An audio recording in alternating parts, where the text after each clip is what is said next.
coup, bienvenue à toi, Troyan, sur le chat. Merci à toi d'être présent sur le live. Ça fait extrêmement plaisir de t'accueillir, du coup, pour parler d'histoire, de culture, de peinture. Merci de m'accueillir et désolée pour le retard. T'inquiète pas, nous on est bien, on était installés sur le pont tranquillement, prenez un petit peu à boire. Voilà, je vous rappelle, apprenez une boisson chaude, une boisson froide et profitez des vents favorables de la culture et de l'histoire aujourd'hui. Ça nous fait extrêmement plaisir. N'hésite pas à nous dire quelques mots du coup. Alors, on est très rancunier, on nous dit, parce que t'es en retard. C'est le moment où je me présente. Ouais. Alors moi, je peux peut-être du coup t'introduire et tu peux peut-être nous rajouter quelque chose si tu le souhaites. Parfait. Donc aujourd'hui, du coup, on accueille du coup Troyane Leroy, qui est étudiante en Master 2 en muséologie à l'école du Louvre, qui est spécialisée en peinture française du XVIe au XVIIIe siècle. En parallèle, elle partage du contenu quotidiennement sur ses réseaux sociaux et publie, notamment sur Twitter et Instagram, on peut le préciser, et publie des articles sur son site internet qui a ouvert récemment en plus, dédié du coup à l'histoire de l'art, qui s'appelle Les Météores. Et je rappelle, si vous avez la commande, vous pouvez l'utiliser vous-même, mais je vous la remets parce que je suis un mec très sympa. Troyane qui renvoie directement sur son site. En plus, ça fonctionne, c'est magnifique, c'est beau, c'est la technologie, c'est incroyable quand ça fonctionne bien. Et du coup, et Sibelle Pierre qui est arrivée, bien sûr, bienvenue à toi, Sibelle Pierre. D'ailleurs, j'ai pensé à toi, faut que je te montre parce qu'en fait, j'ai des pierres chez moi, faut que je te les partage, mais ça sera une autre histoire. Ça me fait plaisir. On me dit qu'on adore ton compte Twitter d'ailleurs, ça met du beau et de l'art dans mon feed. Voilà. Merci. Est-ce que tu voulais rajouter quelque chose peut-être sur ta présentation ou tu avais des choses à nous préciser? Non, non, non, c'est très complet. Super présentation. Voilà, il y a Sybelle Pierre qui dit qu'elle a des questions. Je rappelle aussi au jeu, on est là pour répondre à vos questions. Donc si vous avez des questions particulières, n'hésitez pas à les poser. Moi, je vais essayer de les relayer au maximum, du coup, les questions. Moi, j'ai plein de questions. Parce que moi, j'aime bien les questions. Et on aime bien aussi, on rappelle, on est ici pour apprendre des trucs, hein. Là, le but de la chaîne, c'est qu'on peut apprendre de tout le monde. Donc on aime bien aller interroger des gens qui ont des choses à nous apprendre. Bah justement, ça c'est une question que je voulais lui poser. Parce que j'ai vu ça justement, que tu avais une chaîne Twitch, quand même. Donc, est-ce que tu as prévu de créer une chaîne Twitch, de l'utiliser, de faire quelque chose, peut-être parler d'histoire de l'art sur Twitch? À une époque, c'était pendant le confinement, il me semble. J'avais très envie de tester Twitch et je faisais 2-3 lives par semaine où je parlais d'histoire de l'art. Sauf que ça prend trop de temps et je faisais ça le soir en général vers 19-20 heures et là je rentre jamais chez moi avant 21 h 22 h, donc je n'ai plus le temps malheureusement, mais j'aimais beaucoup faire des lives sur Twitch à l'époque. C'est vrai que c'est très interactif et comme dit, ça prend beaucoup de temps. Et c'est pour ça d'ailleurs qu'on a mis le live à 21 h parce que du coup, tu rentrais tard et du coup, je suis très content du coup que tu aies quand même accepté de venir du coup après ta journée quand même qui est fatigante. Ça me fait plaisir de t'accueillir. On dit, bah, c'est vrai que Twitch, c'est quand même mieux que Twitter dans le sens où tu as du relationnel, tu as du contact humain. C'est un petit peu quand on fait des Mm. visites guidées, quand on va vers un musée, c'est qu'on a directement contact avec les personnes. On les voit pas, mais ils sont quand même présents dans le chat, on ressent leur énergie. Mais c'est vrai que ça demande bien plus de temps, c'est plus interactif, mais ça demande Oui. beaucoup plus d'énergie. Et quand on a fait peut-être 6, 8, 9 heures de travail déjà intensif, on a déjà c'est drainé en énergie, redonner de Oui. redonner. Je sais que moi je le fais, mais c'est vrai que des fois c'est fatigant et des fois il faut faire des pauses. Il faut faire des pauses comme hier, je n'ai rien fait du tout parce que c'est compliqué. Faut savoir Ah, se je comprends ménager, tellement. savoir choisir ses combats. On peut pas être partout à la fois. Quand on a déjà des gros journées de travail, c'est compliqué d'être aussi sur Twitch. Mais peut-être qu'à un moment donné, quand ce sera plus calme, tu reviendras peut-être sur Twitch. C'est dans longtemps. Un Mais jour peut-être. déjà, t'es présente ce soir sur Twitch déjà. C'est déjà bien, c'est déjà bien. On m'a dit, on sera là quand tu voudras revenir du coup. Les gens seront présents du coup pour t'écouter, pour discuter, échanger avec toi. C'est Ah, gentil. énergie de chat, on fait beaucoup d'énergie de chat. Bah du coup, avant de peut-être de commencer, on parle de l'art, peut-être nous parler de l'art en général. Qu'est-ce que ça évoque sur toi? Comment tu définirais l'art? C'est une très vaste question. Ah mais on aime bien les questions ici, hein. Hem, ce sont toutes les productions humaines, esthétiques. Ça peut être, de la peinture, de la sculpture, de l'architecture, des objets d'art. Pour ma part, je suis vraiment spécialisée peinture. On peut parler un peu, d'architecture ou de sculpture, mais ce sera beaucoup plus satisfaisant de parler de de peinture. Et si on parle de la peinture en général, qu'est-ce que ça représente la peinture? On avait discuté d'échanger plutôt sur la peinture liée à la mer, liée à l'univers maritime. Mmh. Comment t'es venu à ce sujet? Peut-être qu'est-ce que ça évoque pour toi de la peinture maritime? Alors, heu, il faut savoir que je suis née en Normandie sur la côte. Ah. J'ai ma grand-mère habite, à Fécamp. Je passe mon tout mon temps libre, s à Fécamp et elle m'offrait très, très souvent des catalogues, des livres sur, la peinture de la mer en Normandie. Donc j'ai vraiment baigné dedans, sans mauvais jeu de mots, depuis très, très longtemps et si j'ai choisi de m'intéresser plus précisément à ça, c'est parce qu'au printemps, Frédéric Ancel m'a proposé de participer aux 8e rencontres géopolitiques, justement sur le thème, de la mer dans l'art et à partir de là, j'ai commencé à faire, pas mal de recherches et bon, il y a encore beaucoup, beaucoup de choses à lire, mais ça fait que maintenant je m'y intéresse beaucoup, c'est vraiment un sujet passionnant. Question importante, on dit du coup, vu que tu es normande, on est content que tu sois normande apparemment dans le chat. Est-ce que tu es team beurre salé alors? S'il y a une team beurre salé, ça veut dire qu'il y a des personnes qui sont team beurre doux et ce n'est pas bon. On est forcément team beurre salé. Ce n'est pas une question, enfin. Et la réponse est dans la question du coup. C'est bon, du coup, Bien sûr. c'est validé pour le chat. On t'accepte du coup. Tu es validé du coup par le chat, c'est bien. Ils sont d'accord avec toi. Effectivement, on est team beurre salé. Bienvenue parmi nous, bienvenue sur le pont, parmi les moussaillons. Ça fait plaisir. Et on nous dit, tiens, merci à toi, Im. Je sais pas comment j'ai prononcé son prénom, mais Imedio, je vais dire. Bienvenue à toi sur le pont du Fou d'Histoire. On nous dit merci pour ton compte Twitter qui fait ressentir ta passion pour l'art et fait découvrir de magnifiques œuvres qu'on ne voit pas habituellement.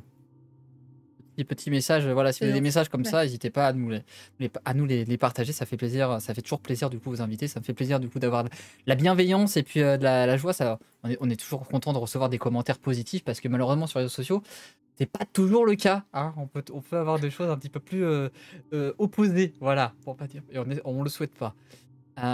Et du coup pour la peinture, est-ce que tu avais, normande, est-ce que tu avais une raison? Oui, par rapport à la Normandie, ça t'a passionné, cette culture forcément, il y a la mer à côté et est-ce que tu aurais peut-être des peintures célèbres qui sont représentatives de cette Normandie, de cette, peinture maritime? Les peintures, que Claude Monet a peint sur la côte normande, que ce soit Fécamp, Pourville, Le Havre, hem, la peinture que je t'ai envoyée pour la Elle vignette, est magnifique, hein. c'est La terrasse à Sainte-Adresse de Claude Monet. C'est vraiment juste à côté de chez ma grand-mère. C'est magnifique et j'adore la manière, que Claude Monet a de peindre, de manière très instantanée. Il a une touche très, très rapide qui donne vraiment cette impression d'instantané, comme si on vivait le moment avec lui pendant qu'il peint. Enfin, j'adore. Elle nous parlait peut-être aussi, je sais pas si peut-être que tu connais, un Jean-François Millet? Moins, moins, mais je connais. Je suis pas 19e. Je connais bien Claude Monet parce que je suis normande et que ma grand-mère m'a vraiment, nourrie de ses œuvres quand j'étais petite. Mais, je suis plutôt 17e, 18e. Ouais, comme on est, c'est un peu plus tard du coup, enfin Jean-François Millet, c'est un peu plus tard du coup, forcément ça rentre pas du coup dans le cadre? Un peu, un Un peu. peu. Il a une carrière très, très intéressante, mais je suis pas la personne la mieux placée pour, en parler. Et si on parle de la peinture maritime, c'est quoi le rôle de la peinture maritime que tu as pu observer du coup en 16e, 18e siècle? C'est quoi son rôle à cette période-là? Heu, alors au XVIe siècle, au moment de la Renaissance, donc 15e, 16e siècle, il y a pas de marine. Les marines, pour donner la définition, c'est toutes les peintures qui représentent soit des fleuves, la mer, des bateaux. Donc il y a pas de marine à proprement parler. parce que la peinture de paysage éclot vraiment en Hollande au XVIe siècle et va vraiment connaître un gros développement au XVIIe, XVIIIe. Mais à la Renaissance, on trouve la mer, mais que comme fond de paysage dans de la peinture mythologique ou de la peinture d'histoire. Le tableau le plus connu, il me semble, c'est La naissance de Vénus de Botticelli.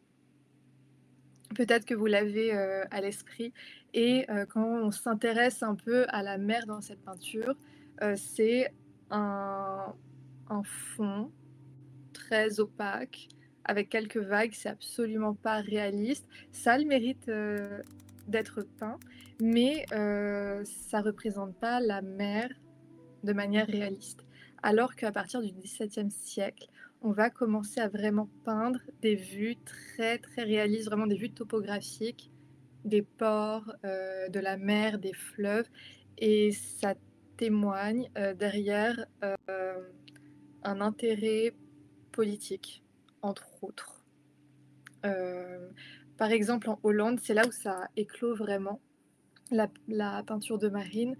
La Hollande, c'est une grande puissance maritime qui va bâtir sa puissance sur le commerce maritime, sur ses colonies, par la guerre aussi, et sa flotte a une importance super importante, une importance importante, oui. Et les grands commanditaires vont faire représenter les bateaux, les fleuves, les batailles navales pour montrer justement leur fierté, la fierté d'une nation forte dont la puissance se base sur la mer. J'espère que c'est clair. Si ça l'est pas vraiment, n'hésitez pas parce que je suis un petit peu fatiguée. Ouais, ouais, on rappelle, tu sors d'une journée de travail, du coup, tu nous fais le plaisir d'être présent ce soir pour parler d'histoire de l'art et tout. Donc, on est très content de t'accueillir. Donc, si vous avez des questions, n'hésitez pas à les partager. Je te partage quand même un des messages dans le chat parce qu'il y en a quelques-uns qui sont vraiment super cool. On a Mati, je suis désolé pour la prononciation parce que ça peut être compliqué. Il nous partage, j'adore ton compte Twitter. C'est pour ça que je suis ici maintenant. Très cool de te découvrir ici. Et un petit bonjour du coup des Pays-Bas. Donc merci, bon, petit bonjour à mes amis des Pays-Bas. Ah Donc on parle de la Hollande, donc c'est assez rigolo à ce moment-là qu'on parle de la Hollande qui oui, a oui, un oui. petit bonjour des Pays-Bas qui vient. C'est assez drôle. Donc voilà, on est là pour papoter, comme on rappelle, en toute sérénité, en toute quiétude, du coup, et puis de façon assez chill, hein.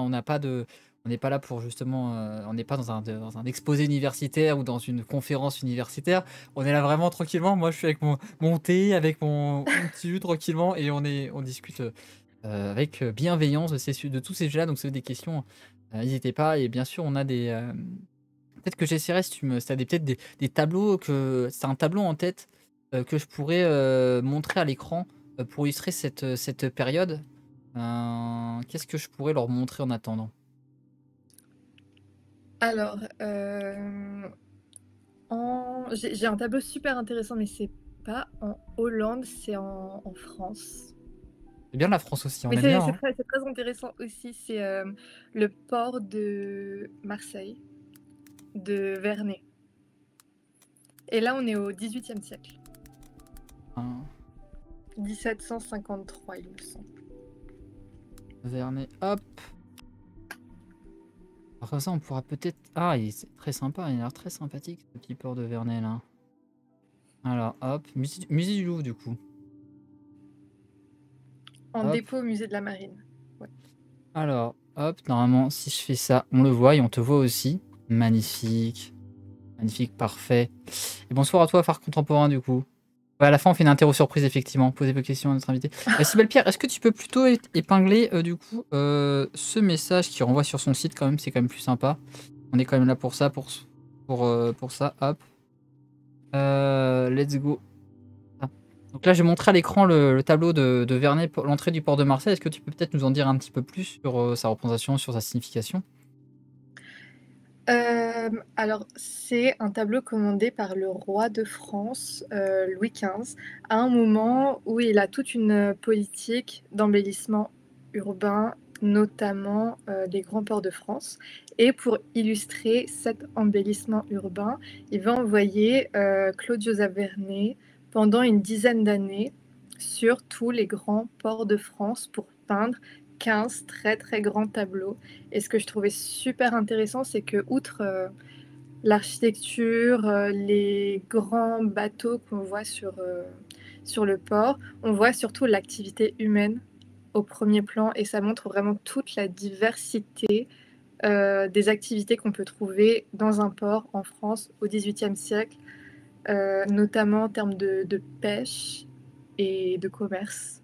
Et je trouve que c'est vraiment une mine d'informations, ce tableau. Et j'adore Vernet, donc je tenais à le citer. Ouais, mais c'est un peintre peut-être qui est un peu moins. Moi, je connais, mais ça peut-être il fait partie des grands peintres, mais qui est un petit peu moins connu peut-être que d'autres, mais qui a quand même son importance du coup en peinture. Et quand on voit la peinture, elle est quand même assez incroyable. Quand on dit des fois, on dit est-ce qu'il avait un appareil photo ou comment ça se passe du coup pour peindre ce genre de choses, quoi. C'est assez impressionnant le niveau de détail de réalisme. J'essaie de zoomer un petit. Je sais pas si on peut zoomer sur les peintures, mais c'est. Oui, les détails sont assez fous. C'est assez dingue. Et salut Yates aussi, j'espère que tu vas bien aussi. Et moi je suis assez estomaqué. Et si on parlait, t'as cité quelques peintres justement, peut-être nous parler, c'est qui les acteurs principaux de cette période dans ce style de peinture? Euh, pour les peintres. Pour les peintres, on reste dans la peinture, toujours bien sûr en peinture maritime. C'est qui les peintres qui sont peut-être les principaux? Euh, les plus actifs, ils sont en Hollande au XVIIe siècle. Tout simplement, c'est les plus actifs parce que c'est les mieux rémunérés. Et il n'y a pas de secret. Un peintre qu'on paye bien, c'est un peintre qui va beaucoup peindre et qui va bien peindre. Donc, parmi les grands noms, il y a notamment Willem van de Velde, le père et le fils. Ils sont super importants parce qu'ils ont fait beaucoup de peintures de guerre, notamment. Et à la fin de leur carrière, ils sont partis travailler pour le roi d'Angleterre. Parce que comme ils ne trouvaient plus de mécènes en Hollande, enfin dans les Provinces-Unies, et qu'ils avaient besoin d'argent, ils sont partis en Angleterre, là où on leur proposait de l'argent. Comme quoi, l'argent est le nerf de la guerre en histoire de l'art aussi. Ah, toujours le nerf de la guerre. D'ailleurs, on avait une question, je sais pas si tu connais Hugo Couturier par hasard. Mais Hugo Couturier nous pose une question, il me demande est-ce qu'il a pas une hallucination visuelle ou pas, parce qu'il pense se reconnaître. Il demande est-ce que du coup tu as fait l'école de journalisme? Non, oui, c'est moi, c'est moi. Ah voilà, J'ai un master de journalisme en presse écrite. voilà. Donc il se demandait s'il avait une hallucination ou pas. Du coup voilà, il a ta confirmation du coup Hugo, parce qu'il me stream en MP et en message et même sur le chat du coup depuis tout à l'heure. Vous demandez il faut que je pose la question, donc je pose la question. Voilà, tu as ta réponse. C'est la même personne du coup. Voilà. Euh, Je précise au passage, mais Troyane, c'est pas mon vrai prénom, c'est un pseudonyme que j'utilise sur les réseaux sociaux. Voilà, c'est pour ça, il se posait la question On justement peut, parce qu'il dit je te connais, mais c'est pas la même. Et souvent, bah, de toute façon, quand on commence à aller sur les réseaux sociaux, souvent il y a beaucoup de gens qui prennent des pseudonymes. Moi, je l'ai déjà dit Mm. aussi, j'ai aussi mis un petit pseudonyme aussi, pareil, sur les réseaux sociaux parce que c'est pour séparer un petit peu le pro du perso. C'est Oui, toujours oui, très, totalement. très, je pense, très important pour vraiment faire la distinction entre les deux pour pas qu'il y ait de distinction, enfin, pas qu'il y ait de problématiques, on va dire, de pros qui rejaillissent un peu sur le perso, ça permet de faire des cloisons, c'est très intéressant. Romain s'appelle Gérard. Non, par contre, Romain, c'est mon vrai prénom. Voilà, ça c'est vrai. Ça c'est vrai. C'est le nom de famille qui est pas forcément authentique, mais qui l'est, parce que ça vient de ma famille quand même aussi. Mais j'ai switché pour l'autre. Ah, Gates aussi, c'est ton vrai prénom. Gérard Duflo d'histoire. Non, mais maintenant, ils sont partis en délire sur des questions un petit peu qui n'ont aucun sens. Et du coup, sur ces différents acteurs de la peinture maritime, est-ce qu'il y avait des intérêts qui étaient.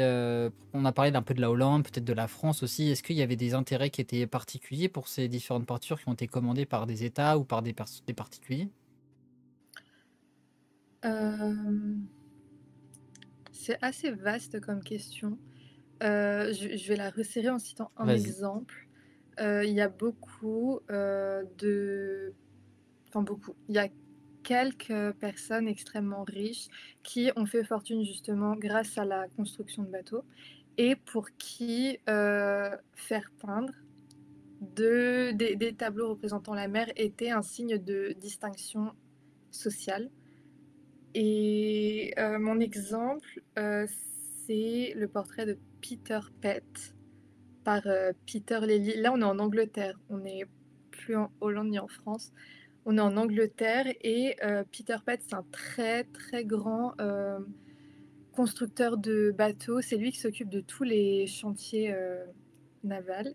Et pour montrer justement qu'il a fait fortune grâce à ça, il va se faire peindre le portrait face à la mer, à côté de ses bateaux. Et dans le portrait que Peter Lely a fait de lui, il l'a peint avec son bateau qui s'appelle le Souverain des mers. Donc c'est tout en humilité, tout en subtilité. Et c'est vraiment pour lui une manière de montrer qu'il est plus puissant que les autres grâce à ses bateaux. Ok, c'est intéressant. Je remets la peinture de Vernet parce que j'ai vu une question qui était passée tout à l'heure. On parle sur ce genre de peinture comme celle de Vernet, là, du port de Marseille. Est-ce que les peintres, ils restaient du coup devant à cet endroit-là pour peindre en fait la peinture, ou alors ils faisaient ça un petit peu plus de mémoire en prenant peut-être des clichés, peut-être faire des croquis et qu'ils allaient peindre en fait de leur côté dans leur atelier, je ne sais pas, où ils restaient vraiment pendant des heures, des jours, je sais pas, des semaines pour peindre ce genre de tableau. Alors, au XVIIIe siècle, au XIXe, ça va évoluer, mais au XVIIIe siècle, on ne fait pas, en tout cas pas Vernet. Vernet ne fait pas de peinture sur le motif, pas à ma connaissance. Ce qui fait que je sais pas ce qui existe en termes de dessin préparatoire pour ce tableau, mais je pense qu'il devait faire beaucoup, beaucoup de croquis qu'il réutilisait ensuite dans son atelier pour peindre l'œuvre.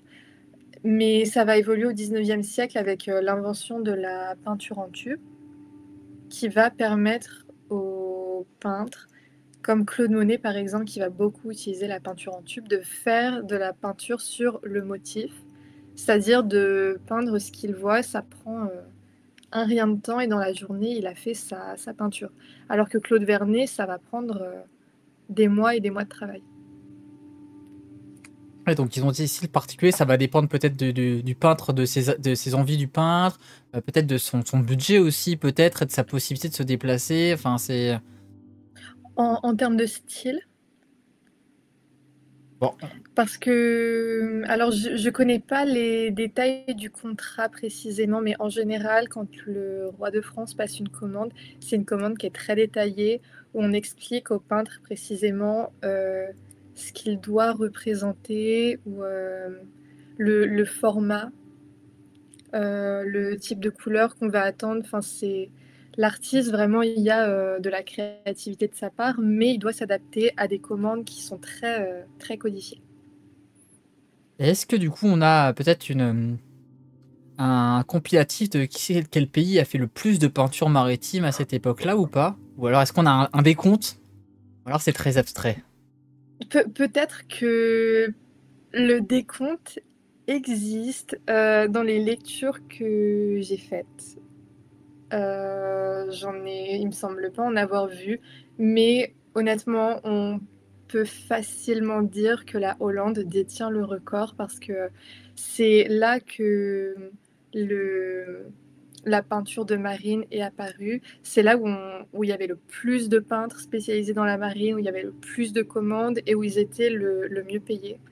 Et à nouveau, la Hollande a attiré énormément Mais on peut les peut-être artistes vers la peinture de marine.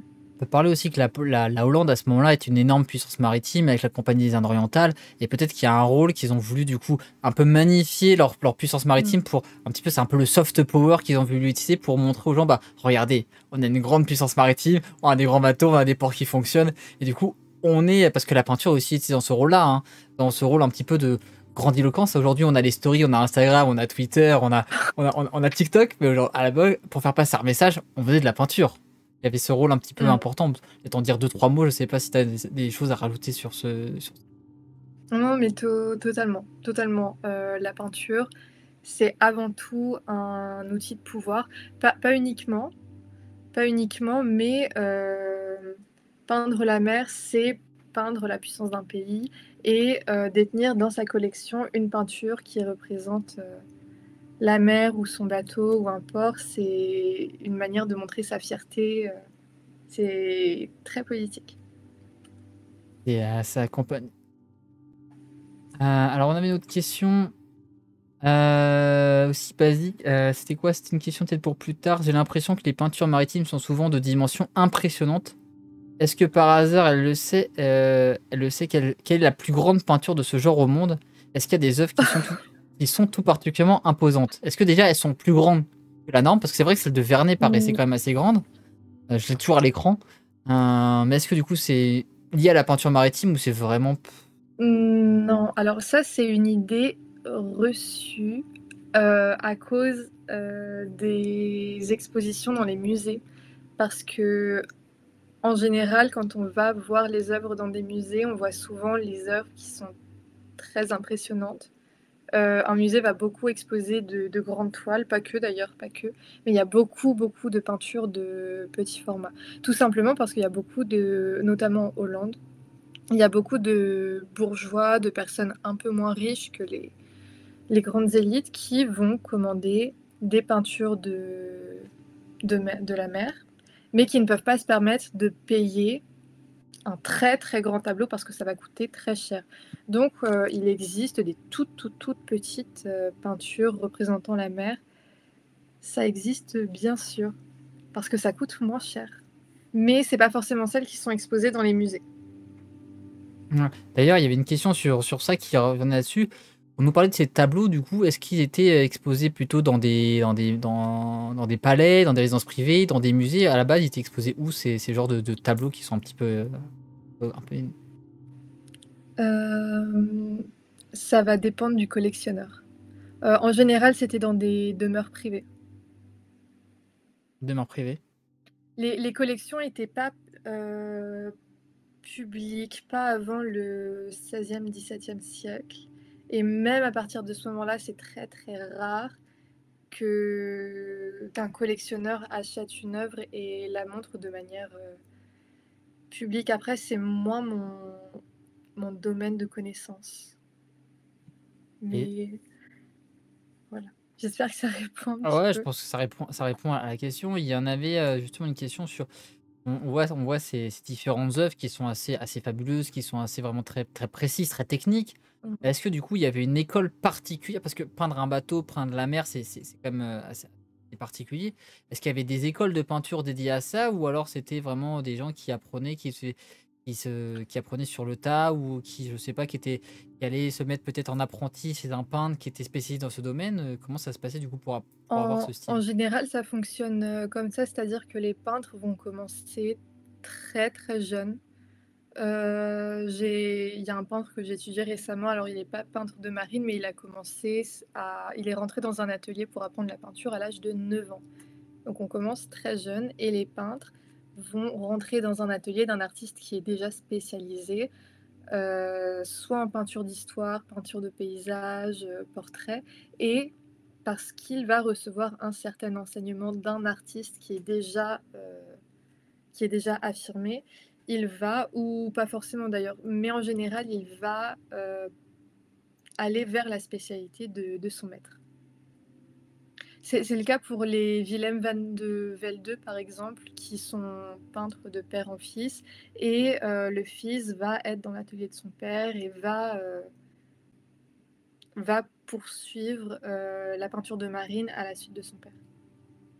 Et là, tu parles des peintres qui sont de peintres de père en fils, mais est-ce que du coup, il y a des peintres peut-être officiels qui sont dédiés du coup à ce type de peinture, qui sont vraiment peut-être mandatés par les États pour faire les représentations? Parce qu'on je me rappelais tout à l'heure que c'était des peintures qui avaient quand même un rôle, qui pouvaient avoir en tout cas un rôle géopolitique Mm. important. Donc il fallait avoir une certaine confiance dans le peintre pour qu'il représente ça de façon cohérente. Est-ce qu'il y avait des gens qui étaient assignés à ce rôle de peindre ce genre de tableau? Ouais, oui, oui, oui, totalement. Bah, les Willem van de Velde, père et fils, ils étaient peintres de guerre de marine officielle. Tout à l'heure, on parlait de Claude Joseph Vernet. C'est pareil, c'était le peintre de marine officiel de Louis XV. Là, il y a comme ça maintenant, il y a pas d'autres artistes qui me viennent à l'esprit pour les peintres officiels, mais oui, totalement. Surtout qu'on a une époque où les artistes touchent rarement, enfin rarement. En général, ils vont se spécialiser, ce qui fait qu'un artiste va vraiment faire que de la peinture de marine, et comme ça, il va pouvoir se faire repérer par le roi, par exemple. C'est le cas pour Vernet. On avait une question aussi parce que ce type de peinture est assez particulier. Est-ce que du coup c'est pareil de peindre un paysage militaire et un paysage plus classique et un paysage du coup maritime? Est-ce que c'est la même chose ou alors est-ce qu'on peint de façon différente? Il y a des techniques qui peuvent être différentes. Est-ce que tu peux définir le terme de classique? Alors je sais pas si c'était Gaël Sosis qui nous posait cette question. Est-ce que tu peux définir qu'est-ce que tu entends par Heu, classique du coup? Parce que si on entend classique au terme de paysages classiques comme ceux de Nicolas Poussin ou de Claude Lorrain, qui sont des grands paysages, dans lesquels se situent des scènes d'histoire. La dynamique n'est absolument pas la même que quand Claude-Joseph Vernet va à Marseille pour peindre le port de Marseille. Qu'est-ce que tu entends? Parce qu'il y a plus d'éléments à l'écran, qu'il y a enfin à l'écran, sur le tableau du coup? On est trop dans le numérique aujourd'hui. Hem, non, pas forcément parce qu'une peinture de Nicolas Poussin ou de Claude Lorrain, qui sont 2 peintres français du XVIIe siècle, sont des peintures qui sont très détaillées. Mais la différence, c'est que, la peinture, ne va pas s'inspirer forcément de lieux qui sont réels. Ça va être des peintures, très ordonnées, ça va pas être forcément très naturel, et il va y avoir des scènes, de la Bible ou de la mythologie, et le sujet, ce n'est donc pas le paysage, c'est la scène mythologique. J'espère que c'est clair, et si c'est pas le cas, je peux réexpliquer. On a des petites vannes dans le chat, on me dit par exemple Romain, quand il va au Louvre pour regarder les tableaux, il essaie d'agrandir avec le pouce et l'index les tableaux pour se goumer dessus. Oui, peut-être que j'essaye, il faudrait que j'essaye la prochaine fois, ça serait rigolo. Il y avait une question aussi que je trouve qui est un peu plus technique là du coup, qui est posée par Crystalagre. On dit au bord de la mer, dans les grands lieux maritimes, nous avons partout nos chapelles et nos églises des marins, souvent remplies d'ex-voto liés à la mer et les bateaux. Remercier Dieu et de les avoir épargnés d'un naufrage ou d'un autre. Quelle est la part des ex-voto dans l'art marin? Les ex-voto, ça va être davantage des arts populaires. J'ai quelques connaissances dessus, mais honnêtement, c'est une question qui est trop spécifique pour que je puisse y répondre. Je pense qu'il doit exister des livres consacrés aux ex-voto et à l'art populaire, notamment au 19e siècle. Donc je te renvoie plutôt vers ces livres. Ah, c'est vrai que c'est une question qui est assez technique, j'avoue, moi j'ai aucune idée personnellement, ça sort totalement de mon domaine de compétences. Donc là, je pourrais pas m'avancer, je vais pas dire de bêtises. Donc je vois le truc, mais alors le reste, ça reste bien loin, mais en tout cas, ouais, c'est technique. Comme on dit, on peut pas tout savoir. Ça va au prochain podcast, on va chercher spécifique des ex-voto. Bah, exactement. Si vous avez quelqu'un à me suggérer, on peut faire ça. On rappelle, la semaine prochaine, on fait la suite, parce qu'on fait la géopolitique de l'art, donc on va faire un prolongement de ce qu'on dit aujourd'hui. Donc, on essaie de faire des petits parallèles entre les différents épisodes de podcast et les différents invités qu'on a. Donc, il y aura ça qui est prévu. Du coup, tu me disais que tu étudiais du coup la peinture du coup entre le 16e et 18e siècle. Comment est-ce que tu peux décrire peut-être l'évolution de la peinture marine dans cette période? Est-ce qu'il y a des changements majeurs? Est-ce qu'il y a, il y a des éléments clés qui sont à retenir et qui sont marquants? Oui, oui, oui, comme je l'ai dit, quand on a commencé, à la Renaissance, on ne pouvait pas vraiment parler de marine à proprement parler, vu que, la mer, c'était une sorte de fond de paysage. C'était un prétexte pour y mettre, une déesse ou, Vénus, et c'est par la suite où vraiment, parce que politiquement il y avait un intérêt, que ça s'est développé, et on s'est retrouvé avec, des peintures très originales, comme, le portrait de Peter Pett par Peter Lely, ou des scènes de naufrage aussi. parce que, c'est quelque chose que j'ai pas précisé. Mais peindre la mer, c'est dangereux. C'est à la fois se confronter aux pirates, se confronter à la guerre, aux tempêtes et ça va vraiment donner un goût surtout à partir du XVIIIe siècle, beaucoup moins au XVIIe, mais au XVIIIe siècle avec, la publication d'un essai par Edmund Burke en 1757 sur le sublime, on va avoir vraiment tout un goût pour les tempêtes, les naufrages, le déchaînement des éléments sur la mer et ça fait partie des évolutions de la peinture de marine. On n'en a pas trop au XVIIe mais on en a beaucoup au XVIIIe. Et du coup, ça me fait penser, du coup, cette peinture marine, elle représente comme c'est les dangers, tout ça qui peut y avoir. Mmh. Mais quel est du coup son rôle? Et quelle est son importance du coup pour les États d'utiliser cette mer? Qu'est-ce que ça leur permet en fait d'utiliser cette peinture marine pour eux? Parce qu'ils font des peintures marines, mais il y a bien un objectif derrière, une ambition.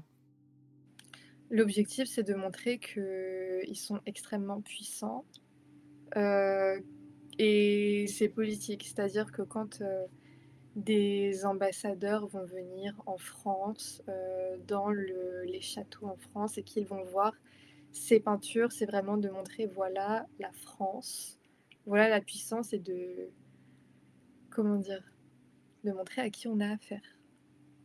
Ouais, pour mettre en avant du coup les valeurs un petit peu de C'est la ça. mer. On rappelle la mer, c'est comme un objectif de liberté, on n'avait pas le GPS à l'époque, on n'avait pas toutes les technologies qu'on avait, donc le fait de dompter la mer, c'est quelque chose d'assez important et la mer était un des principaux axes de commerce aussi dans le monde. Donc celui qui dominait la mer dominait un petit peu le commerce et était un état puissant. D'ailleurs, on avait une question aussi qui fait par là, on a parlé des peintures dire un peu classiques de la marine. Il y en a d'autres peintures qui représentent un petit peu tout ce qui est corsaire, tout ce qui est flibustier. Et du coup, ce genre de peinture, je sais pas si tu sais, elles sont à la gloire de qui? Quel est leur rôle? Est-ce que c'est purement romantique? À quoi elles servent ces genres de peintures? Ça va dépendre des commanditaires.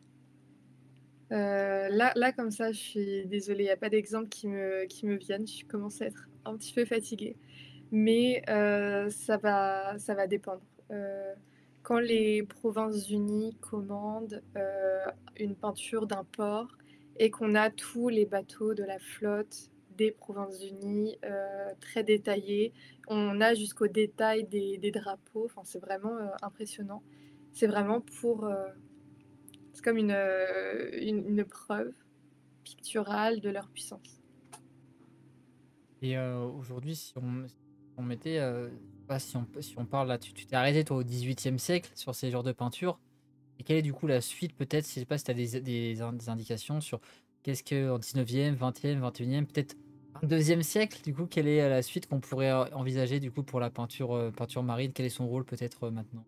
Heu, Au 19e siècle, ça change beaucoup avec, les impressionnistes, qui vont peindre, non pas la peinture de guerre, mais qui peignent beaucoup les évolutions de la vie moderne et notamment, entre autres, l'apparition des loisirs et c'est quelque chose qu'on voit bien dans La terrasse à Sainte-Adresse de Claude Monet parce que, outre les personnages qui se prélassent sur la terrasse, au soleil, on a, sur la mer, des bateaux qui ne sont pas des bateaux de guerre, mais des bateaux de plaisance. Donc, à partir du 19e siècle, vraiment la peinture, c'est aussi, ça se fait l'écho de tout ce développement de loisirs, de ces de ces Parisiens qui vont en Normandie passer du bon temps, faire de la voile, se promener au bord de mer. Et Claude Monet peint ça, régulièrement, entre autres, entre autres. Donc l'image qui est renvoyée est pas du tout la même. Là, on est plutôt sur l'aspect loisir, alors qu'en avant, on était plutôt sur on voyait un peu comme dit la puissance d'un État, le fait que on domine là, alors que là, on voulait peut-être mettre plutôt en avant un mode de vie, Mmh. une façon d'être, des activités. Et est-ce que du coup, ça a un petit peu joué sur les commanditaires, sur la place de la peinture du coup dans Marine, dans Alors l'art? la question des commanditaires, c'est un peu compliqué parce qu'à l'origine, les impressionnistes, aujourd'hui, honnêtement, les impressionnistes, je pense que quand on pense peinture française, on pense automatiquement impressionnisme.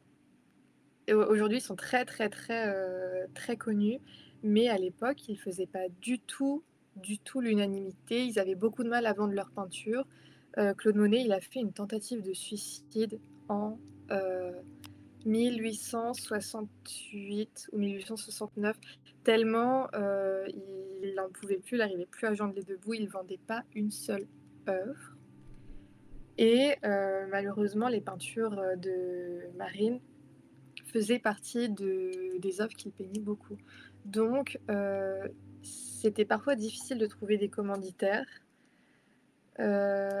mais ça a beaucoup plu, notamment aux États-Unis. Il y a beaucoup d'œuvres de Claude Monet aujourd'hui dans les collections américaines parce que les États-Unis apprécient beaucoup ce genre de peinture, entre autres. Ouais, je me rappelle aussi que malheureusement, pas beaucoup de peintres, leurs œuvres sont devenues célèbres du coup après leur mort aussi.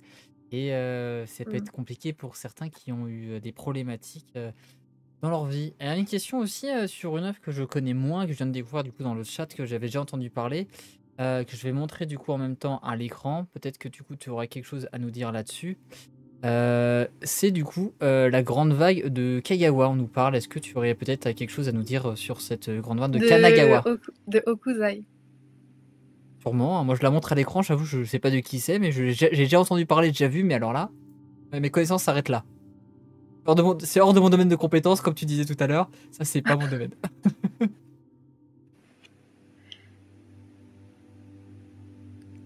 Honnêtement, si c'est bien la grande vague de Hokusai dont on parle, les estampes japonaises, c'est une question super intéressante à laquelle j'adorerais, sur laquelle j'aimerais beaucoup me pencher davantage, mais j'ai des connaissances très, très minces sur, la question de l'estampe japonaise et je ne peux pas en dire davantage. Il existe énormément de documentation sur, la grande vague et sur, Hokusai et Hiroshige qui ont beaucoup peint la mer dans leurs estampes. La mer au Japon pour le coup et peindre la mer au Japon, c'est pas du tout comme peindre la mer, en Occident. Donc c'est très intéressant aussi, mais je vous renvoie plutôt vers, la bibliographie existante.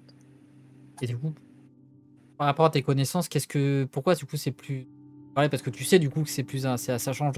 Quelle est la différence entre peindre la mer du coup en France et la peindre la mer au Japon?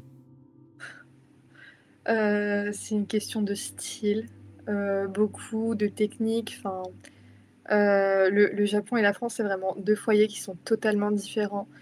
Je suis pas du tout spécialiste de l'histoire de l'art japonaise et je préfère ne rien dire plutôt que de dire des bêtises, C'est donc bien. je vais me permettre d'esquiver cette question. C'est bien. Mais vraiment, Il faut. c'est 2 foyers qui sont totalement différents et les 2 sont passionnants à étudier et vraiment je vous invite à vous y intéresser, mais Mais chacun ses domaines de hors, compétences, de toute façon, on peut pas tout savoir. Il y a tellement de choses à savoir, hein. Comme on disait Socrate, la seule chose qu'on sait, c'est qu'on ne sait rien. Il faut savoir reconnaître les limites de ses compétences. Moi-même, quand je suis l'art de la peinture, c'est pour ça que je fais venir aujourd'hui, parce que moi, alors je peux vous parler longtemps de la géopolitique des pays, différents pays.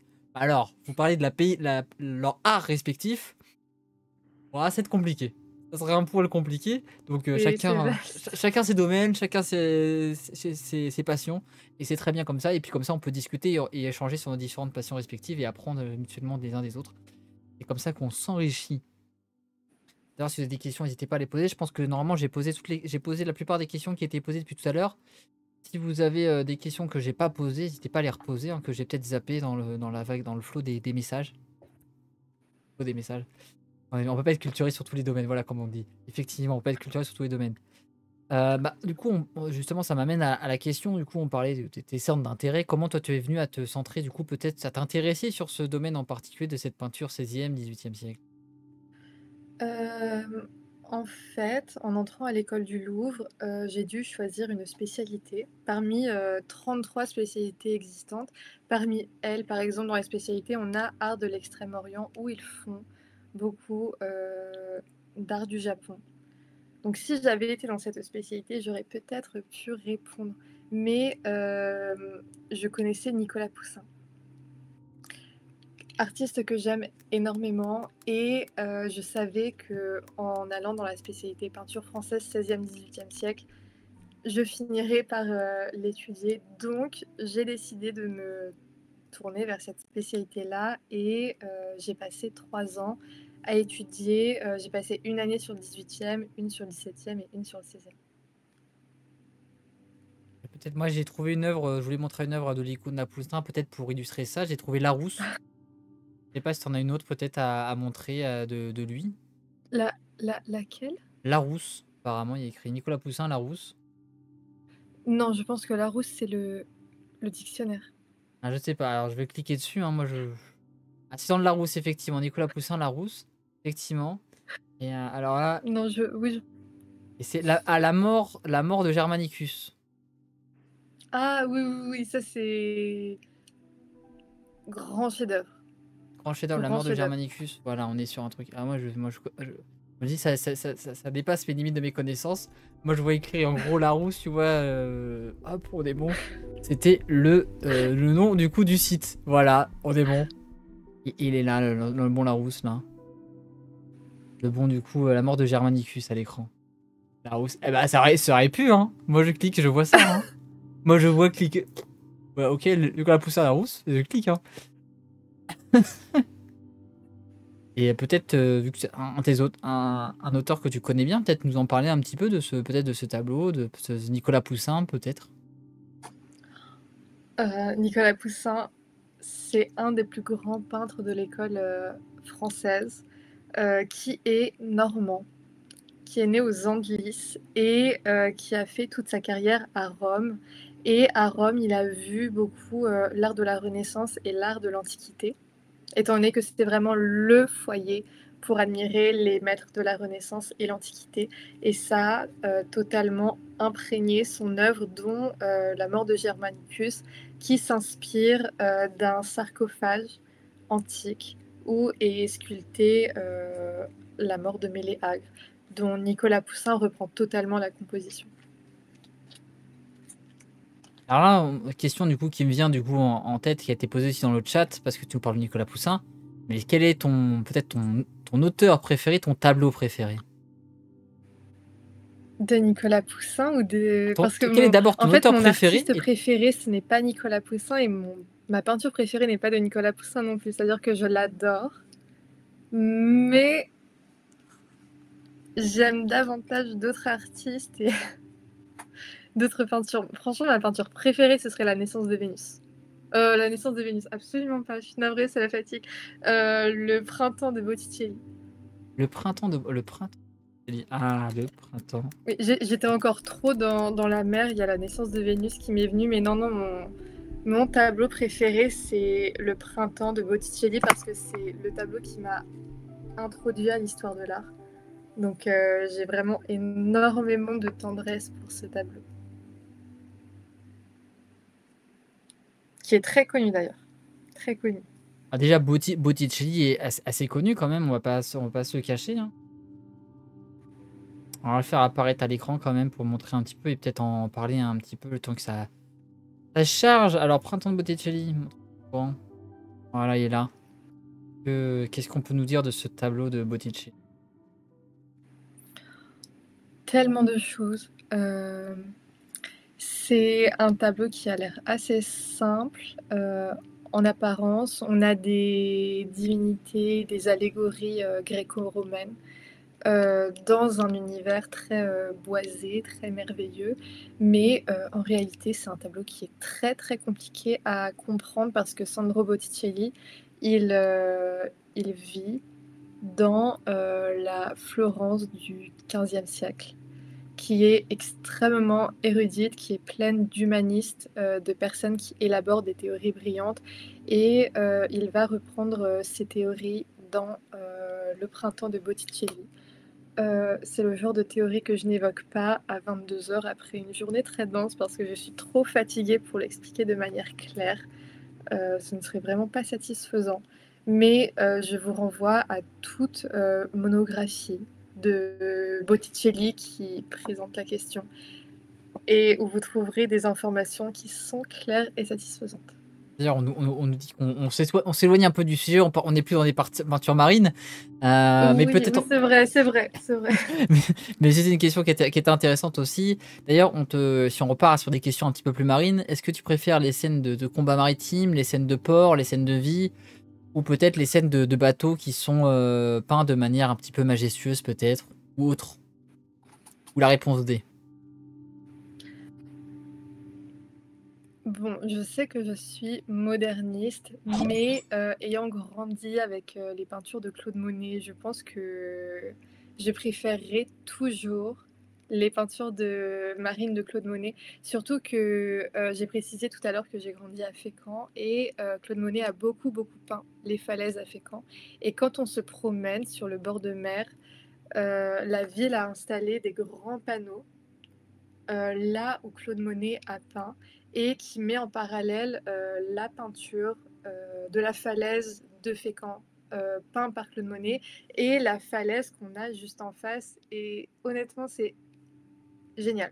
Vraiment, allez à Fécamp juste pour ça. Allez-y pour les douillons aussi. Et allez-y pour voir les peintures de Claude Monet sur. C'est des reproductions, je précise au cas où. Mais allez voir les reproductions des peintures de Monet sur la promenade à Fécamp. Alors, on nous parle peut-être d'un tableau qui est très connu, qu'on n'a pas encore évoqué, mais qui peut être intéressant parce qu'on parle de l'art maritime. Je vais essayer de le retrouver rapidement. Je vais essayer de le mettre avant de parler. C'est le radeau de la Méduse. Ah, j'en étais sûre. Ouais. Je l'avais en tête en plus depuis tout à l'heure. Mais immense chef-d'œuvre. Et c'est un tableau qui est absolument passionnant à étudier parce que c'est à la fois très, très romantique et à la fois ça représente un événement, enfin un drame qui a réellement eu lieu et à propos duquel Géricault, l'artiste, s'est énormément informé. Il me semble qu'il a même été jusqu'à contacter des proches des victimes pour en savoir plus. Enfin, il a fait un travail de documentation de folie pour peindre cette œuvre qui représente, pour ceux qui connaissent un peu, qui représente des rescapés d'un naufrage en mer qui ont vécu sur un radeau. Je ne sais plus pendant combien de jours exactement, mais qui ont erré en mer pendant plusieurs jours jusqu'à ce qu'on vienne les libérer. Et ce qui est extrêmement perturbant sur l'œuvre, c'est que on les voit, donc les rescapés qui sont sur le radeau en train de faire signe de la main à un navire qui est au loin. Sauf qu'on ignore si le navire vient vers eux, s'il part, s'il est là pour les sauver ou s'il les ont pas vus. Enfin, on est vraiment dans un instant de suspens où on se demande est-ce qu'ils s'apprêtent à être sauvés ou est-ce qu'ils sont encore dans la mer, dans leur périple. J'adore cette anecdote. On nous dit aussi qu'on adore et on dit de partir du principe que les gens ne connaissent rien dans le chat et que du coup, faut que tu tout expliques tout. Ah, Le radeau de la Méduse. Ils veulent en savoir plus parce Ah. qu'apparemment, c'est un tableau qui fait écho quand même apparemment dans le chat. Ah, c'est un tableau qui est super connu. Je pense que ça doit être le tableau le plus connu de Théodore Géricault, donc qui est un artiste du début du 19e siècle. J'ai plus la date exacte du radeau de la Méduse, ça doit être 1800, vers 1815-1820. Je vais ouvrir internet pour vérifier parce que j'ai plus la date exacte. Et il est conservé, oui c'est ça, 1818. Et il est conservé au musée du Louvre. Vous le trouverez dans les salles rouges, à côté de la Joconde, pour faire simple. À côté de la Joconde. Et c'est un tableau qui représente les survivants d'un naufrage en mer qui sont en train de errer sur un radeau qui est leur unique moyen de survie, tout ce qu'il leur reste pour survivre en mer. Et ils essaient soit de regagner la mer, soit de trouver de l'aide. Et ils vont errer pendant plusieurs jours sur la mer avant qu'on vienne les sauver. Et c'est un fait réel qui a vraiment eu lieu quelques années avant que Théodore Géricault ne peigne cette œuvre. Très bien. Super, merci pour les éclaircissements pour ceux qui connaissent, parce que c'est vrai que c'est un tableau qui est très connu. Après, l'histoire, on la connaît peut-être beaucoup moins. Moi-même, j'avoue que je la connaissais pas. Donc, merci beaucoup pour cette histoire qui est assez touchante, du coup, et ça rajoute un petit peu de côté émotion, un petit peu d'humain, du coup, derrière le tableau, qui renvoie, du coup, qui touche bien plus que ce qu'on pourrait voir. Déjà, l'image, on s'attend que ce soit dramatique. Et là, avec la petite histoire, on se dit: «Ah, c'est encore pire que ce Ah, qu'on après, pensait». j'ai raconté l'histoire de manière très succincte. Enfin, vraiment, Oui, évidemment, il y a beaucoup plus de détails, de choses à dire, d'anecdotes, mais c'est ça. dans les grandes lignes, c'est ça. On pourrait faire un live entier, je pense, pour parler des tableaux, de chacun des tableaux. On aurait énormément de choses à dire sur le pourquoi du comment, le choix des couleurs, le choix de la thématique, sa Mmh. présentation, cette luminosité, la représentation des personnages, leur position. Enfin, ça pourrait être assez incroyable. Et du coup, j'aurais une double question pour toi, parce que là, on est au Louvre.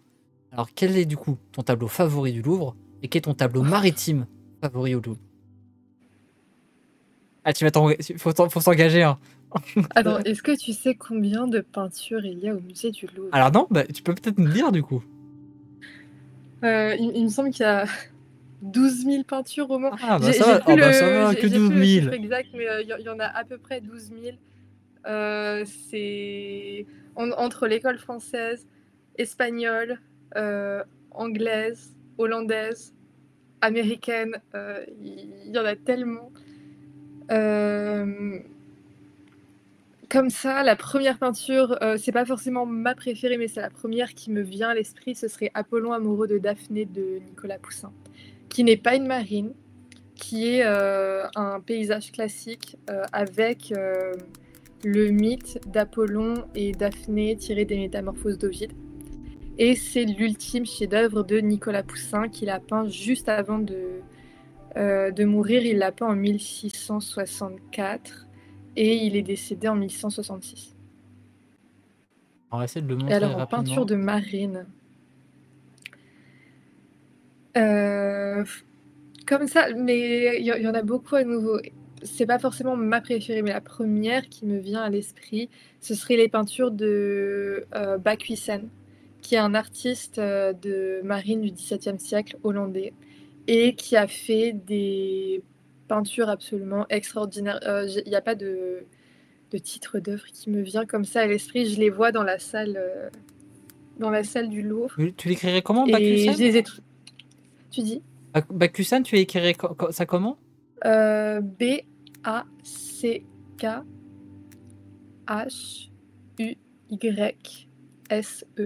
Et son prénom, c'est Ludolf. Ah ouais, je crois que j'en ai. Ah ouais, ok, j'en ai quelques-unes là qui ont l'air sympas. Ah ouais, effectivement. Et avec lui, ce qui est particulièrement impressionnant, c'est que les œuvres sont de très très grands formats. Et c'est pour ça que je pensais tout à l'heure au fait que quand on pense à la peinture de marine, on va penser à des œuvres de très grand format parce que c'est ce type d'œuvre qu'on a l'habitude de voir comme celle de Bakhuysen qui sont très très grandes. Et c'est les plus marquantes quand on va au Louvre. Mais il existe des plus petits formats, bien sûr. Ah ouais, c'est une belle fois. J'en ai montré une, alors je sais pas. Tempête sur une côte montagneuse, 1670, 1675, au musée de Bruxelles là. On voit des bateaux qui sont en train, pris dans la tempête. 3 bateaux pris dans la tempête là. On voit au loin. Et c'est vrai que ça a l'air assez majestueux comme peinture et assez dramatique encore une fois, quoi. Mm. Ah oui, j'avais pas vu la question. On me disait justement pour la question pour t'aider à choisir une peinture au Louvre. On te disait si le Louvre est en feu, tu dois en sauver une. C'est laquelle que tu prends?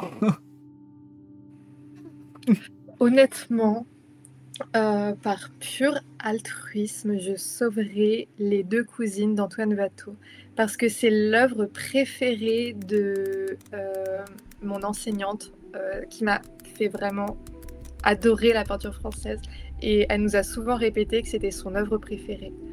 Donc pour elle, je pense que si le Louvre était en feu, pour être sûre que ma prof ne soit pas trop triste, je sauverai Les Deux Cousines de Watteau.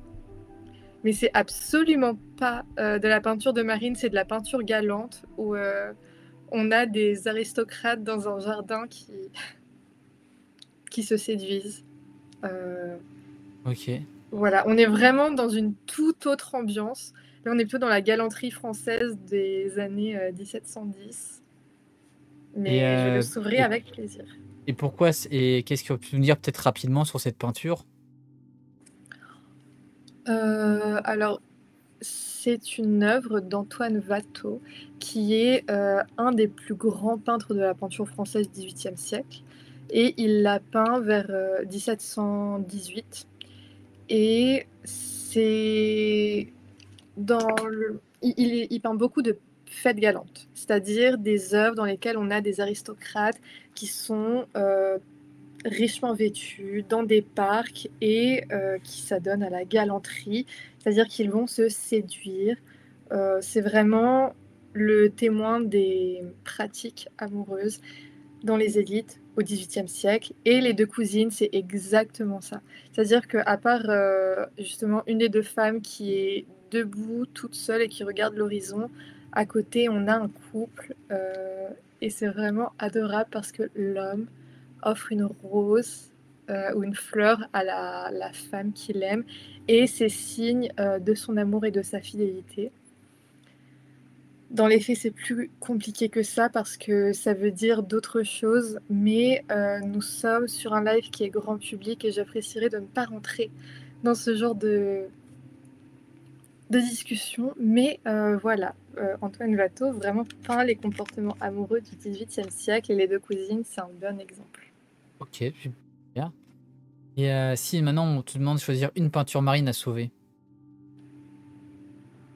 Une on de sauverait. Bakuisan. Avec Puissane encore, ouais. Bon. Oui, oui, oui. Ou Van Goyen, mais je me souviens plus si... Non, Bakuisan. Avec Puissane, très Bakuisan. bien. On sauvera une de ses peintures. Et on parlait aussi, on parle du Louvre. Une question qui est assez classique, mais quel est du coup ton musée préféré? Il y a la peinture. Ah, Tu me on poses de ces t'engage. questions Ah, ce on soir? s'engage. Ah bah oui, il faut savoir. Oh là là, Pour est-ce que recommander je aux gens peux un dire musée. un à Paris et un en région? Ouais, Alors en région, et je ne dis pas ça parce que je suis normande, mais un petit je peu. dirais le musée des beaux-arts de Rouen, dont les collections sont absolument phénoménales. C'est-à-dire qu'on a très peu de musées comme ça en région où on a une telle richesse et une telle variété dans les œuvres. On a Caravage, on a Nicolas Poussin, on a Simon Vouet, on a Claude Monet. Enfin, vraiment, toute l'histoire de la peinture est extrêmement bien représentée. La muséographie est très, très agréable et aérée. Vraiment, allez à Rouen déjà. Allez à Rouen parce que c'est vraiment une ville très agréable à visiter. Et allez au musée des Beaux-Arts de Rouen. Et pour en conclure sur Rouen, j'étais à l'Armada cette année, du coup j'ai fait venir le live du coup à l'Armada pour montrer les bateaux qui étaient présents à l'Armada et parler de l'histoire des différents bateaux de l'Armada parce que Rouen est une super ville donc je peux que te seconder là-dessus. Et tous les 4 ans, tous les 3-4 ans, il y a l'Armada qui est présente et on a tous les navires qui sont présents, tous les plus grands voiliers du monde qui sont présents à l'Armada et c'est un spectacle assez incroyable. On a fait un live dédié à ça donc je peux que être d'accord avec toi. J'adore l'Armada. C'est génial. J'adore. C'est une très belle occasion d'aller à Rouen. Exactement. Et du coup, peut-être pour le deuxième musée qui est peut-être plus accessible pour ceux qui sont en région parisienne. Tu t'as dit que tu en avais deux. Bon, déjà, j'élimine tous les grands musées, c'est-à-dire le Louvre. Oh, non, ok, ok. Il y en a tellement que j'adore. Mais, mais, je pense que je vais dire deux. Deux, allez, deux. On est généreux aujourd'hui. Donc, le premier, ce serait le musée de Cluny, qui est le musée national du Moyen Âge, qui est absolument passionnant. Les salles sont extrêmement bien faites. C'est comme si on voyage dans le Moyen Âge. Ça va des Mérovingiens jusqu'au début de la Renaissance. Et on découvre des tapisseries. Il y a des sculptures qui se trouvaient par exemple à la Sainte-Chapelle. Il y a des objets d'art. Il y a beaucoup, enfin, il y a tellement à voir. Il y a des jeux, il y a des armures, il y a des armes. Enfin, c'est un musée extrêmement riche qui donne un petit aperçu du Moyen Âge, notamment en France. Et il y a la Dame à la licorne. Donc vraiment, le musée de Cluny a tout pour plaire. Et le deuxième, ce serait le musée Guimet, parce que j'ai dit que je n'y connaissais rien en art du Japon. et c'est vrai, mais j'adore aller au musée Guimet pour découvrir les collections d'art asiatique qui comprend, les pays indianisés, la Chine, le Japon, la Corée. Je crois que j'en Ok. ai pas oublié et vraiment leurs expositions temporaires sont top, leurs expositions permanentes aussi et ça donne un petit aperçu de l'histoire de l'art dans ces pays. Il est passionnant comme musée, allez-y. Ah, super, bah merci pour tes recommandations. Il y avait une question pour revenir un petit peu à l'art marin. On a dit il y a quelqu'un qui nous dit qu'ils ont toujours entendu parler que dans les grands bassins des châteaux, Versailles, Vaux-le-Vicomte, lors des grandes fêtes et cérémonies, on faisait venir des bateaux, péniches, galères pour des spectacles.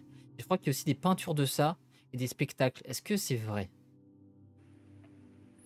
Hem,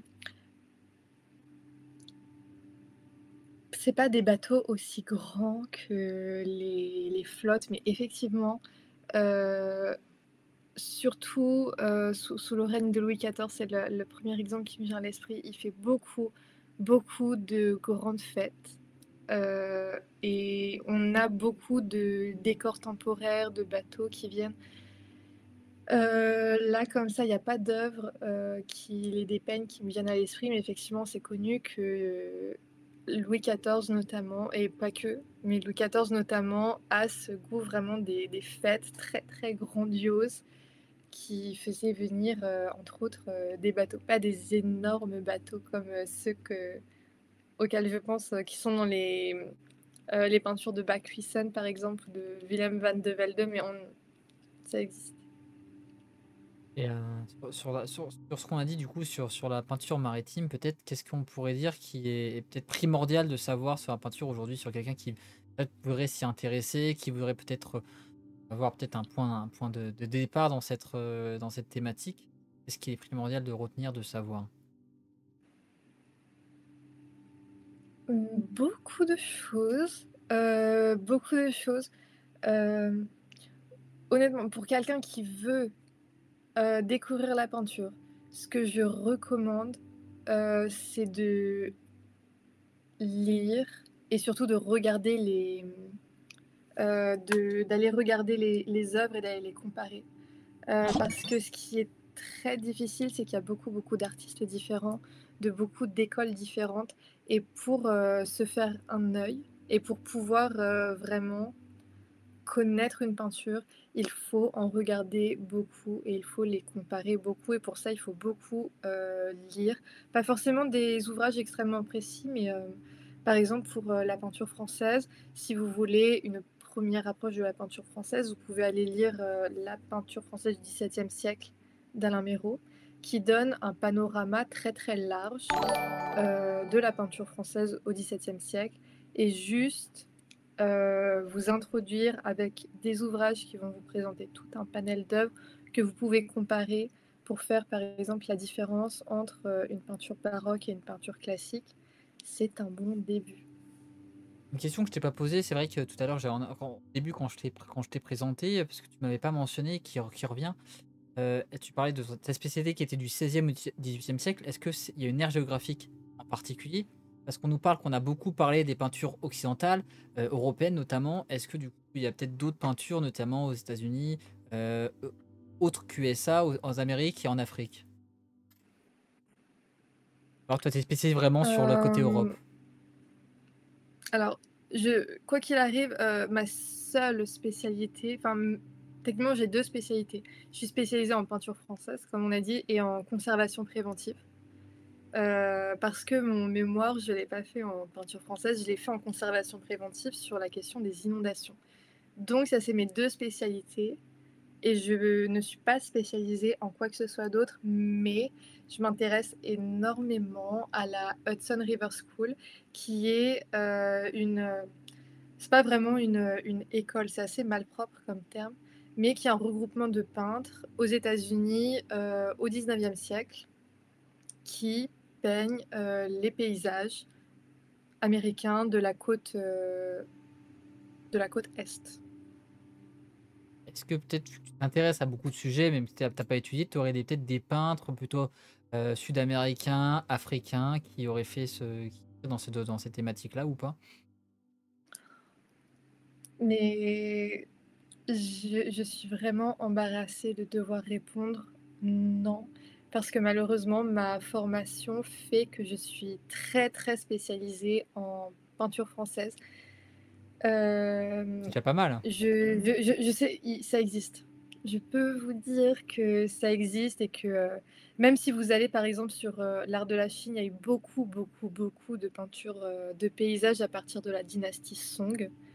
Il y a eu beaucoup de peintures en Chine, au Japon, en Australie aussi, mais c'est des aires géographiques que je connais très, très mal et tu ne m'entendras jamais parler de quelque chose dont je ne suis pas 100 sûre. Mais tu bien Donc tu fais bien. je je ne dirai rien, mais il existe de la bibliographie à ce sujet et je vous invite à vous pencher dessus. Alors, on a une question qui est assez drôle, je trouve, de Fred, qui nous parle: «Imaginons que tu fais le musée du Louvre pendant une journée, pour toi toute seule, qu'est-ce que tu fais?»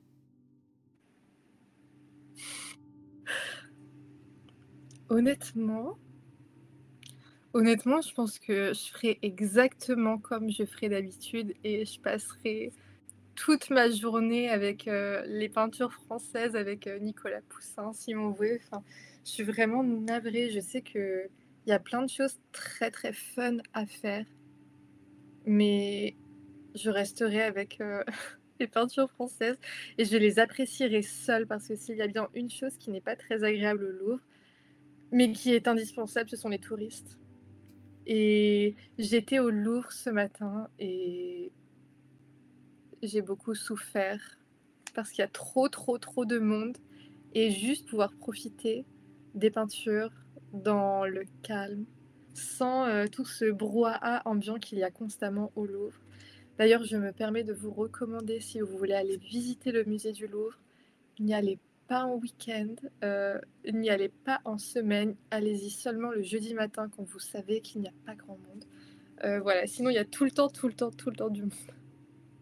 On dit d'ailleurs, tu pourrais profiter du coup de pas faire la queue. Déjà, c'est déjà pas mal pour y Mais accéder. non, non, non, mais c'est-à-dire que je ne fais pas la queue parce qu'avec ma carte de l'école du Louvre, j'ai, un pass prioritaire et ils me font passer par un accès, coupe-fil. Donc je ne fais jamais la queue et je suis extrêmement reconnaissante parce que honnêtement, je passe devant le Louvre tous les jours pour aller à l'école du Louvre et il doit y avoir mais 2 heures de queue à tout casser. Tout, mais que ça soit à 9 heures le matin ou à 17 heures le soir, vraiment tout le temps 2 heures de queue pour y rentrer. On dit ici pour la petite vanne, faut aller dans les nocturnes parce que c'est sympa, il y a moins de monde, et éviter le mardi parce qu'il y a personne, parce que c'est fermé. Tout à fait, tout à fait. Non mais par contre, c'est vrai, excellente remarque. Il y a moins de monde au moment des nocturnes et c'est très, très agréable de voir le Louvre. C'est le vendredi soir de 17h30 à 21h30, il me semble, et c'est très agréable de voir le Louvre. Après, bon, quand je travaillais au Louvre, j'y avais accès le mardi et effectivement, il n'y a personne et c'est très agréable, mais le musée est fermé. Ouais, on nous parle aussi, tu as aussi la carte des amis du Louvre apparemment pour le coup de aussi comme tu as du coup pour éviter la file. Ça Oui. va être bien Oui, sympa ça oui, oui, aussi. oui, oui. Bah, les amis, si vous avez des questions, n'hésitez pas à les reposer s'il y en a que j'ai pas répondu. Moi, je pense qu'on va passer aux petites questions de fin de journée parce qu'il se fait tard et du coup on fatigue un petit peu je Oui, il est pense, tard. et comme ça on peut conclure, tranquillement dans la joie et la bonne humeur. Donc en tout cas merci à vous. Si vous avez des dernières questions, j'espère que vous avez apprécié cet échange. On va passer sur la petite question un petit peu plus, perso du coup sur toi, sur les recommandations que tu as à nous faire du coup sur cette thématique. Est-ce que tu aurais peut-être une citation, sans aucune transition, en rapport à l'art naval ou à l'art ou à toi en particulier ou un mantra de vie? Je suis navrée, je suis très, très mauvaise en citation. Ça fait des années que j'essaie de m'y mettre et que je me dis que pour écrire une dissertation, franchement, mettre une petite citation, c'est pas mal. Rien n'y fait. C'est-à-dire que j'ai une citation de Nicolas Poussin, c'est la seule et l'unique et c'est tout. Donc sur la peinture de marine, je peux vous recommander un livre, si vous voulez. Tu peux commencer par ta citation de Nicolas Poussin et nous recommander des livres ensuite. C'est au moment où il souffre de la syphilis. Honnêtement, c'est à propos de, sa main tremblante. Il se plaint dans une lettre que, Il parle de sa main folle qui ne lui obéit plus et ce n'est pas très glamour parce que la syphilis, c'est quand même une maladie grave qui se soigne bien aujourd'hui, mais à l'époque, Nicolas Poussin en a beaucoup souffert et dans ses œuvres, ça se traduisait par des traits très, pas droits, des traits qui n'étaient pas droits, donc il s'en plaignait beaucoup dans ses lettres et c'est la seule citation que j'ai. Ce n'est pas très glamour, je suis On nous en je a suis navrée. partagé une autre de Nicolas Poussin, c'est: «De la main du peintre ne doit sortir aucune ligne qui n'était formée auparavant dans son esprit». Nicolas Poussin a dit ça? Apparemment. Je fais confiance à mon chat. Ça non, ça lui ressemble bien. Là, comme ça, je suis trop fatiguée, mais ça lui ressemble bien. OK, et tu nous parlais peut-être d'un livre peut-être à recommander, à la place? Oui, oui, pour, la peinture de marine, il y a un livre qui est extra, qui est Marine Painting de James Taylor. Alors, il est en anglais, mais on n'a pas d'équivalent aussi complet de la peinture de marine en français et il est très, très centré sur le monde, anglo-saxon.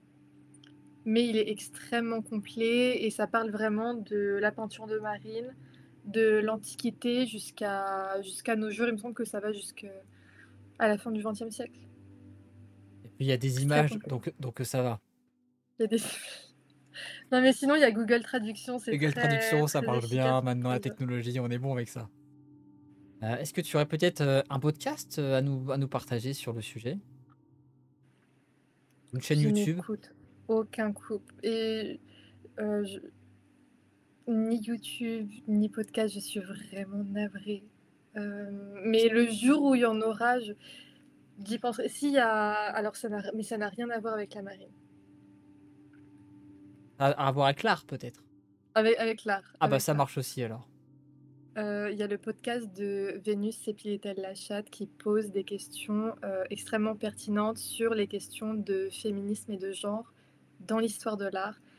Ces podcasts sont toujours super bien sourcés. J'en écoute très peu parce que, je prends jamais le temps d'écouter de podcasts, mais celui-ci, c'est vraiment une valeur sûre. Quels sont du coup les médias que tu utilises peut-être, plus? Peut-être uniquement les livres ou d'autres médias que tu pourrais nous suggérer? Franchement, que les livres. Je suis vraiment navrée. J'ai l'air de passer beaucoup de temps sur les réseaux sociaux, mais ce n'est vraiment pas le cas. Je sais pas du tout ce qui se passe ni sur YouTube, ni sur Spotify, ni sur Twitch. Il faudrait que je m'y mette davantage, mais pour ce qui est des livres, je peux recommander tout ce qu'il faut. Ouais, on répond au chat parce qu'on posait la question du coup sur Twitch, on nous demande quand est-ce que tu reviens? La question c'est: «Pas tout de suite et c'est pas prévu». Oui, oui, oui. Non, mais honnêtement, Twitch, c'est vraiment génial et j'adore le concept, mais ça demande beaucoup de temps et c'est un temps que je n'ai pas en ce moment. C'est ça, effectivement, donc on est content de t'accueillir aujourd'hui. Du coup, elle revient aujourd'hui du coup avec, du coup, exceptionnellement sur Twitch, pour nous faire plaisir. Ça nous fait plaisir du coup de t'accueillir aujourd'hui, pour parler un peu d'histoire, de l'art. Est-ce que du coup maintenant tu aurais peut-être, un conseil à donner, à nos amis qui nous écoutent, qui nous regardent? Toujours être, très curieux et très ouvert d'esprit, et c'est une conversation que j'ai eue aujourd'hui avec, un de mes enseignants et une de mes amies sur le fait qu'il ne faut jamais, hem, claquer des concepts que nous avons aujourd'hui sur, des œuvres qui sont anciennes et toujours aller s'intéresser au contexte, aller s'intéresser à la vie de l'artiste, aller lire des articles ou des bouquins scientifiques. Voilà, vraiment faire preuve de curiosité intellectuelle, c'est super important. OK. Est-ce que du coup maintenant tu aurais peut-être une personnalité historique, politique favorite, vivante ou morte à nous partager? Ça, c'est très large aussi, c'est très Mmh. large. Heu, un artiste ou pas un artiste? Un artiste, ça pourrait être sympa? Bon, j'ai déjà beaucoup parlé de Nicolas Poussin aujourd'hui, donc on va faire preuve d'un peu plus d'originalité. Hem, comme ça, je dirais Eustache Le Sueur. qui est un grand peintre français du XVIIe siècle. Que c'est un des premiers artistes que j'ai découvert en arrivant à l'école du Louvre et il est très classique et je l'aime beaucoup. Et sinon, une artiste que j'ai découvert plus récemment et qui est passionnante aussi, c'est Anna Hancher, qui est une artiste scandinave du 19e siècle et qui peint beaucoup l'intimité au 19e siècle. Elle est passionnante. Ok. Quel est du coup ton prochain défi maintenant? Écrire mon mémoire et survivre à mon master 2 de manière générale, qui est très, très riche et très, très dense.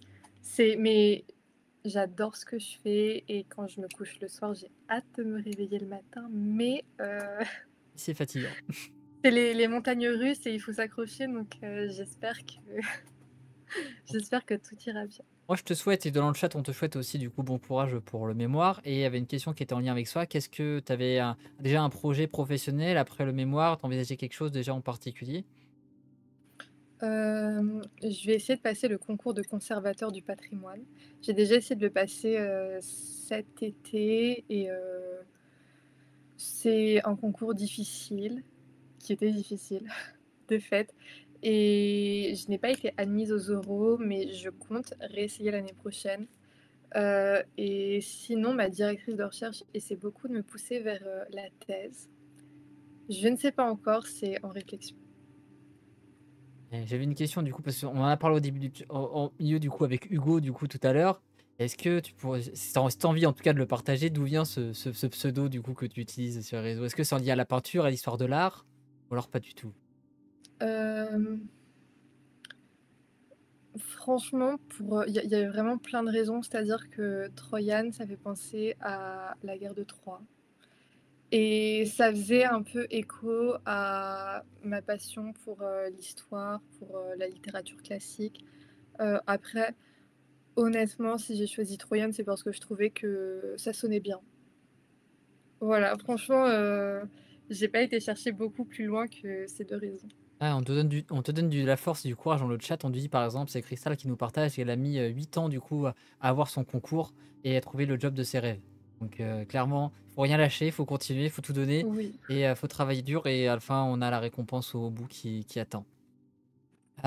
Ok, merci. Est-ce que tu pourrais peut-être nous dire où on peut te retrouver? Moi je remets le lien de ton site au passage, justement les météores qui parlent d'art. Et tu vas peut-être partager d'autres endroits peut-être et même expliquer un petit peu tout ça. Je suis surtout sur, Twitter et Instagram. Et je partage, comme tu disais au début, je partage des publications sur, l'histoire de l'art, les musées, essentiellement, donc sur Twitter et Insta. Est-ce que tu voudrais peut-être ajouter quelque chose? En tout cas, merci à toi d'avoir été présente ce soir. Ça me fait extrêmement plaisir de t'avoir accueilli. Est-ce que tu voudrais peut-être nous dire quelques mots? Non, comme ça, honnêtement, je suis un petit peu fatiguée. Ah, bah, c'est pour ça, Heu, on est sur la fin là, il y a tranquillement. là, il y a rien qui me vient, mais aller dans les musées, ouvrez des livres d'histoire de l'art, vraiment, il y a beaucoup de choses passionnantes à y découvrir. OK. Bah, en tout cas, bah, merci à toi d'avoir été présente. Voilà, merci au chat et tout, merci à vous d'avoir été présents pour vos questions, pour votre bonne humeur, pour votre bienveillance, c'était extrêmement plaisant. Moi, je rappelle juste que vous pouvez du coup retrouver Troyan du coup sur Twitter, Instagram. Si ça vous a plu, n'hésitez pas à lâcher un follow, ça fait plaisir, ça permet de soutenir la chaîne. Je rappelle que cet épisode est enregistré, il sera disponible en instantané pour les abonnés et puis il est disponible après sur sur YouTube et en version podcast pour tout le monde. Et que jeudi prochain, on se retrouve du coup pour la suite, la continuité de cet épisode avec du coup notamment le phare contemporain qui est présent parmi nous pour parler du coup de la géopolitique de l'art. Donc pour aller un peu plus loin du coup sur l'aspect un peu plutôt politique. Et je rappelle aussi pour ceux qui découvrent la chaîne avec ce live, ici on parle d'histoire, on parle de géopolitique, on essaie de comprendre le monde à travers le prisme de l'histoire. Et on live assez régulièrement du coup du lundi au vendredi quand on a du temps et quand on a un. Donc voilà, si vous avez Amazon Prime aussi, si vous découvrez Twitch, vous pouvez lâcher un sub et du coup devenir matelot de folie histoire, c'est moins cher que gratuit parce que Jeff Bezos nous